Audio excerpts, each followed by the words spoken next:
की वीडियो में class 12 biology के 5 महत्वपूर्ण लॉन्ग क्वेश्चन देखे हैं, दीर्घ उत्तरीय प्रश्न। ठीक है, 5 अंक वाले 5 है, बहुत इंपॉर्टेंट है। पूरी किताब इसको रट लेना, छोड़ना मत। लगातार ये क्वेश्चन आ रहा है 2019 से 23 तक के लगातार आ रहा है। ठीक है, जनसंख्या विस्फोट एवं जन्म नियंत्रण पर निबंध लिखिए। ठीक है, यह आ सकता है जनसंख्या विस्फोट एवं निवारण पर निबंध लिखिए। कुछ भी आ सकता है। यह आ सकता है जनसंख्या वृद्धि पर कैसे नियंत्रण किया जा सकता है, परिवार नियोजन की वैज्ञानिक विधियों को सच्चे में बढ़ाएं। किसी प्रकार आ जाए आपको यही क्वेश्चन लिखना है। देखिए, जनसंख्या विस्फोट क्या होता है। देखिए, अपेक्षाकृत अल्प समय में हुई तीव्र जनसंख्या वृद्धि को जनसंख्या विस्फोट कहते हैं। क्या मतलब कि अपेक्षाकृत अल्प समय में जो अल्प समय में हुई तीव्र जनसंख्या होती है, तीव्र जनसंख्या मतलब तीव्र जनसंख्या वृद्धि को, ठीक है, जनसंख्या विस्फोट कहते हैं। क्या होता है, जनसंख्या विस्फोट होता है। ठीक है, यह संसाधनों के दोहन में अत्यधिक वृद्धि कर पारिस्थितिक असंतुलन जैसी समस्याओं को जन्म देने के साथ साथ मानव के सामने स्वास्थ्य संबंधी समस्या भी उत्पन्न करता है। ठीक है, मानव के स्वास्थ्य मतलब स्वास्थ्य जो होता है, मानव को क्या करता है, समस्या उसमें उत्पन्न हो जाती है अधिक जनसंख्या से यहाँ पर। ठीक है, फिर देखिए, जनसंख्या विस्फोट के परिणाम अथवा परिवार नियोजन की आवश्यकता है। देखिए, बढ़ती हुई जनसंख्या के कारण निम्नलिखित समस्याएं उत्पन्न हो रही हैं। क्या हो रही है, जब जनसंख्या बढ़ेगी तो निम्नलिखित समस्याएं जाहिर सी बात है उत्पन्न होंगी। देखिए, खाद्य आपूर्ति की समस्या। देखिए, जनसंख्या वृद्धि के कारण हमारे देश के समक्ष आपूर्ति की समस्या उत्पन्न हो रही है। ठीक है, समक्ष जो आपूर्ति उसकी क्या हो रही है, जनसंख्या मतलब कि उत्पन्न हो रही है समस्या, प्रॉब्लम। जनसंख्या की वृद्धि का अनुपात के खाद्यान्नों के, ठीक है, खाद्यान्नों का उत्पादन कम हो रहा है। ठीक है, जो खाद्यान्नों हैं उसमें क्या हो रहा है, उत्पादन कम हो रहा है। बच्चे कुपोषण का शिकार हो रहे हैं। बच्चे क्या हो रहे हैं, कुपोषण का शिकार हो रहे हैं। इसमें इतना लिख लेंगे यहाँ पर। ठीक है, इतना इसमें लिख लेंगे, कोई दिक्कत नहीं है। अब देखिए सेकंड पार्ट, फिर देखिए शिक्षा व्यवस्था की समस्या। शिक्षा व्यवस्था की समस्या देखिए शिक्षण संस्थाओं की कमी के कारण बच्चों को पढ़ाई के लिए प्रवेश पाना कठिन हो गया यहाँ पर। ठीक है, शिक्षा मतलब कि कम है यहाँ पर, इनका प्रवेश पाना क्या हो गया, कम हो गया। ये लिखा, शिक्षण संस्थाओं की कमी के कारण बच्चों को पढ़ाई के लिए प्रवेश पाना क्या हो गया, कठिन हो रहा है यहाँ पर। ठीक है, फिर देखिए रोजगार की समस्या। ठीक है, देखिए जनसंख्या की तीव्र वृद्धि से बेरोजगारी की समस्या बढ़ती जा रही है। जब जनसंख्या ज़्यादा होगी सबको मतलब कि सबको रोजगार मिल नहीं सकता यहाँ पर। ठीक है, इसलिए बेरोजगार हो जाएंगे आप। बढ़ती जा रही है बेरोजगार व्यक्ति के परिवार को विभिन्न समस्याओं का सामना करना पड़ता है। ठीक है, जब आपके पास कोई पैसा नहीं होगा तो समस्या जाहिर सी बात होगी। ठीक है, फिर देखिए स्वास्थ्य एवं चिकित्सक सेवा समस्या। देखिए, स्वास्थ्य एवं चिकित्सक सेवा समस्या। देखिए, परिवार में अधिक बच्चे होने से माँ का स्वास्थ्य खराब हो जाता है। जब अधिक बच्चे मतलब अधिक समझ रहे हैं यहाँ पर। ठीक है, स्वास्थ्य खराब हो जाता है। फिर देखिए, जिससे बच्चों की उचित देखभाल के अभाव में उनका उचित विकास नहीं होता। जिससे कि बच्चों को जब ज़्यादा बच्चे होंगे तो क्या होगा यहाँ पर, आप जानते हैं यहाँ पर। ठीक है, जिससे बच्चों की उचित देखभाल के अभाव में उनका उचित विकास नहीं होता है यहाँ पर। ठीक है, फिर देखिए, फिर होता है जनसंख्या वृद्धि के अनुपात में उचित उपचार एवं औषधियों की व्यवस्था का भी अभाव रहता है। क्या रहता है, जनसंख्या वृद्धि के अनुपात में उचित उपचार एवं औषधियों की व्यवस्था का भी अभाव रहता है यहाँ पर। ठीक है, इसमें लिख लेंगे यहाँ पर। अब देखिए, फिर देखिए जनसंख्या वृद्धि को नियंत्रित करने के ऊपर क्या है, शिक्षा की सुविधा का विस्तार। शिक्षा की सुविधा का विस्तार होना चाहिए। बच्चों की संख्या में निर्धारण। ठीक है, बच्चों की संख्या में, ठीक है, कंट्रोल होना चाहिए। बच्चों की संख्या में निर्धारण। ठीक है, विवाह योग्य आयु में वृद्धि। ठीक है, आयु से विवाह होना चाहिए। फिर देखिए, परिवार कल्याण कार्यक्रम को अधिक प्रभावी बनाया जाए। ठीक है, परिवार कल्याण कार्यक्रमों को क्या बनाया जाए, अधिक प्रभावी बनाया जाए। यहाँ पर इतना आप लिख सकते हैं यहाँ पर। फिर देखिए दूसरा क्वेश्चन यहाँ पर। ठीक है, 5 नंबर का, इतना नोट कर लेना, रट के लेना। बताइए, हर साल आता है, क्या पता आपके सेट में छप जाए। ठीक है, आपका नसीब काम करेगा तो इस साल भी छप जाएगा। देखिए, हर साल आ रहा है, 19 में भी आया, 20 में भी आया, 22 में भी आया, 23 में भी आया। अब देखते हैं आपका नसीब काम करता है कि नहीं। ठीक है, तो इंपॉर्टेंट, हर साल आए तो पढ़ना तो है ही है। फिर देखिए, सहप्रभाविता क्या है, उदाहरण दीजिए यहाँ पर। ठीक है, सहप्रभाविता क्या, उदाहरण दीजिए। देखिए, सहप्रभाविता क्या होती है, वंशागति का वह प्रकार जिसमें किसी विषम युग्मजीव में दोनों एलील अभिव्यक्त होते हैं। क्या होते हैं, अभिव्यक्त होते हैं, सहप्रभाविता कहलाता है। क्या कहलाता है, सहप्रभाविता कहलाता है यहाँ पर। ठीक है, मनुष्य में एबी रक्त समूह इसका उदाहरण है।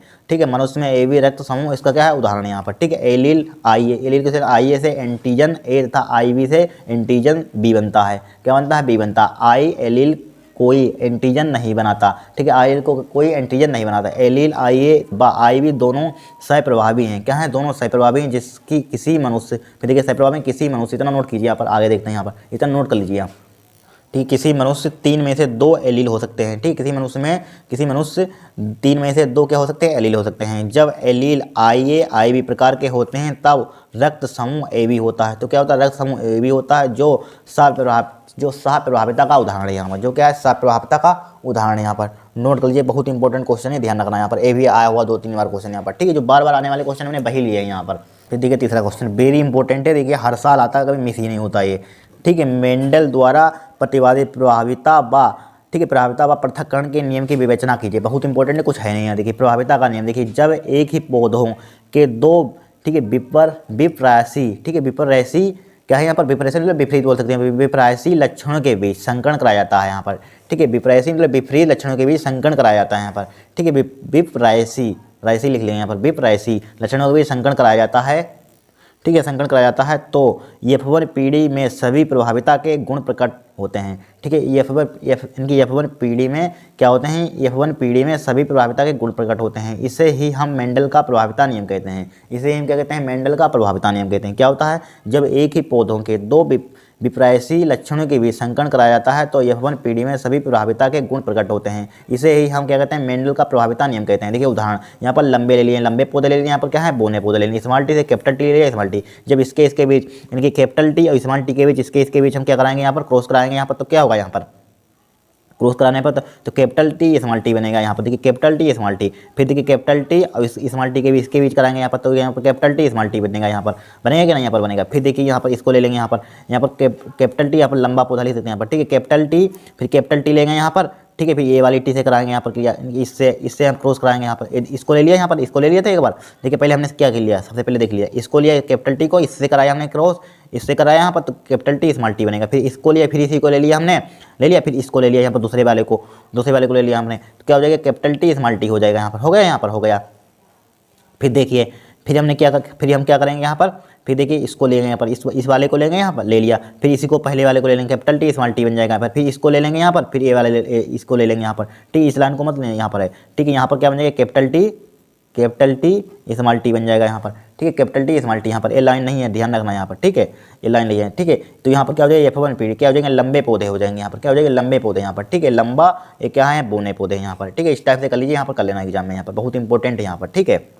अब देखिए दूसरा नियम देखेंगे, ये पहला नियम है प्रभाविता का नियम, ठीक है। दूसरा नियम देखेंगे हम, फिर देखिए पृथक्करण का नियम। पृथक्करण में क्या होता है, युग्मों के निर्माण के समय दोनों विरोधी तुलनात्मक लक्षणों के जीन्स पृथक होकर अलग अलग युग्मक, ठीक है, युग्मक में जाते हैं, क्या जाते हैं, अलग अलग युग्मक में जाते हैं। इसका अर्थ है कि प्रत्येक युग्मक एक लक्षण विशेष के लिए हमेशा शुद्ध होता है, इसे पृथक्करण का नियम कहते हैं यहाँ पर, ठीक है। कितना सिंपल है यहाँ पर, युग्मों के, ठीक है, युग्मों के निर्माण के समय दोनों विरोधी तुलनात्मक लक्षणों के जीन्स पृथक होकर अलग अलग युग्मक में जाते हैं। इसका अर्थ है कि प्रत्येक युग्मक एक लक्षण विशेष के लिए हमेशा शुद्ध होता है, इसे ही पृथक्करण का नियम कहते हैं। इसे क्या कहते हैं, पृथक्करण का नियम कहते हैं। लिख लीजिए क्वेश्चन देखिए, चौथा देखेंगे हम। चौथा देखिए, वेरी इंपॉर्टेंट क्वेश्चन यहाँ पर, क्या है, वेरी इंपॉर्टेंट, सब इंपॉर्टेंट क्वेश्चन है, पांचों टॉप है यहाँ पर, फंसेंगे जरूर। देखिए मनुष्य में लिंग निर्धारण कैसे होता है, देखिए मनुष्य में 23 जोड़ी गुणसूत्र होते हैं। मनुष्य में क्या होते हैं, 23 जोड़ी गुणसूत्र होते हैं, जिसमें 22 जोड़ी ऑटोसोम होता है और 23वां गुणसूत्र व लिंग निर्धारण में सहायक होता है, ठीक है। 23वां गुणसूत्र क्या होता है, थर्डवां व लिंग निर्धारण में सहायक होता है, उसे ही सेक्स क्रोमोसोम कहते हैं, उसे क्या कहते हैं, सेक्स क्रोमोसोम कहते हैं यहाँ पर, ठीक है। क्या होता है, मनुष्य में 23 जोड़ी गुणसूत्र होते हैं, जिसमें 22 जोड़ी ऑटोसोम होता है, 23वां गुणसूत्र व लिंग निर्धारण में सहायक होता है, उसे ये क्या कहते हैं, सेक्स क्रोमोसोम कहते हैं। देखिए यहाँ पर मादा ले लेंगे एक्स, यहाँ पर क्या ले लेंगे, नर ले लेंगे यहाँ पर, ठीक है। इसके बीच यहाँ पर कराएंगे तो क्या बनेगा, एक्स, देखिए इसके बीच और इसके बीच क्या बनेगा, XX बन जाएगा यहाँ पर, ये क्या है, मादा है यहाँ पर। फिर देखिए इसी को ले लेंगे यहाँ पर, फिर दूसरे वाले को ले लेंगे यहाँ पर, बाई वाले को, तो क्या हो जाएगा, नर बन जाएगा। XY क्या होता है, नर, यहाँ पर नर बन जाएगा यहाँ पर। फिर देखिए यहाँ पर एक से ले लेंगे, इसको ले लेंगे X और इसको ले लेंगे यहाँ पर, तो एक से क्या बन जाएगा, मादा हो जाएगा यहाँ पर, ठीक है। फिर इसको ले लेंगे, इसी को ले लेंगे, फिर इसी को, लास्ट वाले को इसी को, फिर इसको लास्ट वाले को यहाँ पर, तो क्या हो जाएगा, XY क्या हो जाएगा, नर हो जाएगा। ये 50% हमारे पास क्या होगा, यहाँ से यहाँ तक 50% होगा यहाँ पर, यहाँ से यहाँ तक 50% होगा, इसको मादा 50%, नर 50% यहाँ पर, ठीक है। कर लीजिए, बहुत इंपॉर्टेंट क्वेश्चन यहाँ पर। अब देखिए पांचवा क्वेश्चन देखेंगे हम, देखिए वेरी इंपॉर्टेंट क्वेश्चन है, ध्यान रखना, बहुत इंपॉर्टेंट है, आया हुआ है, ठीक है, 2023 में भी आया था। निम्न पर सच्ची टिप्पणी लिखिए, जैविक खाद, बहुत इंपॉर्टेंट, बहुत सिंपल है यहाँ पर। देखिए यह प्राकृतिक रूप से, ठीक है, प्राकृतिक रूप से पाए जाने वाले पदार्थ हैं, जिससे जैसे जंतुओं का उत्सर्जी पदार्थ मतलब गोबर बोल सकते हैं यहाँ पर, ठीक है। मनुष्य की उत्सर्जी पदार्थ, सूखी पत्तियाँ, सब्जियाँ, अन्य पदार्थ, इन सभी वस्तुओं के मृदा में अपघटक के दौरान सूक्ष्म जीवाणु अपघटनकर्ता के द्वारा जैविक खाद का निर्माण होता है। क्या होता है, जैविक खाद का निर्माण होता है, जैसे जैविक खाद का संतुलन बनाए रखते हैं, ठीक है। जैविक खाद का क्या बनाए रखते हैं, संतुलन बनाए रखती है, ठीक है। जैविक खाद का क्या बनाए रखती है, संतुलन। क्या होती है जैविक खाद, देखिए यह प्राकृतिक रूप से पाए जाने वाले, क्या होती है, ये पाए जाने वाले पदार्थ हैं, जैसे जंतुओं का उत्सर्जी पदार्थ गोबर, ठीक है, पदार्थ मतलब गोबर, मनुष्य की उत्सर्जी पदार्थ सूखी पत्तियाँ, सब्जियाँ, अन्य पदार्थ, इन सभी वस्तुओं के मृदा में से अपघटक के दौरान, ठीक है, सूक्ष्म जीवाणु अपघटनकर्ता के द्वारा जैविक खाद का निर्माण होता है। क्या होता है? जैविक खाद का निर्माण होता है। जैविक खाद का संतुलन बनाए रखती है। क्या रखती है? जैविक खाद का संतुलन बनाए रखती है। क्या होती है? जैविक खाद होती है। यहाँ पर लिख लीजिए यहाँ पर, ठीक है। टीकाकरण, ठीक है, देखिए सर्वप्रथम सन 1798 में एडवर्ड जेनर ने टीकाकरण की तकनीक किया था। ठीक है, टीकाकरण किया था, तकनीक किया था। ठीक है, इसमें इन्होंने काउपोक्स वायरस, ठीक है, काउपोक्स वायरस को चेचक के विरुद्ध प्रतिरक्षक कर्मक, ठीक है, रूप में प्रयोग किया था। ठीक है, चेचक के रूप में क्या कहते हैं यहाँ पर देखिए, इन्होंने काउपोक्स वायरस, ठीक है, काउपोक्स वायरस को चेचक के विरुद्ध प्रतिरक्षक कर्मक के रूप में क्या कहते हैं यहाँ पर प्रयोग किया था। ठीक है, अतः इसलिए इन्हें प्रतिरक्षा विज्ञान का जनक कहते हैं। इसलिए क्या कहते हैं? प्रतिरक्षा का विज्ञान का कहते हैं जनक कहते हैं। टीका प्रजननों का तैयार घोल होता है। ठीक है, क्या होता है? तैयार घोल होता है। ठीक है, जो इंजेक्शन के द्वारा शरीर में प्रविष्ट कराने पर विशिष्ट प्रतिरक्षियों के निर्माण को प्रेरित करके शरीर में सक्रिय कृत्रिम क्षमता उत्पन्न करता है। क्या करता है? क्षमता उत्पन्न करता है, जानते हैं यहाँ पर। ठीक है, यह क्रिया टीकाकरण कहलाती है। एक क्रिया क्या है? एक क्रिया कहलाती है टीकाकरण कहलाती है। यहाँ पर कोई कठिन है कुछ नहीं है। सर्वप्रथम सन 1998 में एडवर्ड जेनर ने टीकाकरण की तकनीकी किया था। ठीक है, टीकाकरण क्या था? तकनीक क्या था?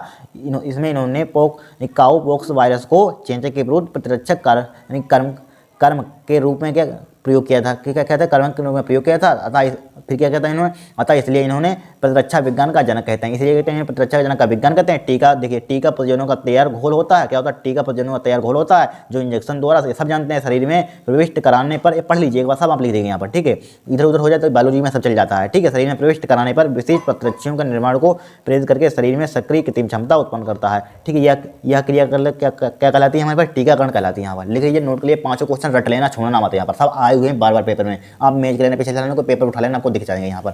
ठीक है, आज के लिए इतना ही, बहुत इंपॉर्टेंट है। नेक्स्ट क्लास में कमेंट करना आपको क्या चाहिए यहाँ पर सब। ठीक है, बहुत इंपॉर्टेंट करा दें यहाँ पर, इसको तैयार करते रहना है। ठीक है, अगर आपको वीडियो पसंद आ रही हो तो चैनल को सब्सक्राइब करना, वीडियो को लाइक करना, बहुत मेहनत लगती है, हम जानते हैं वीडियो बनाने में। ठीक है।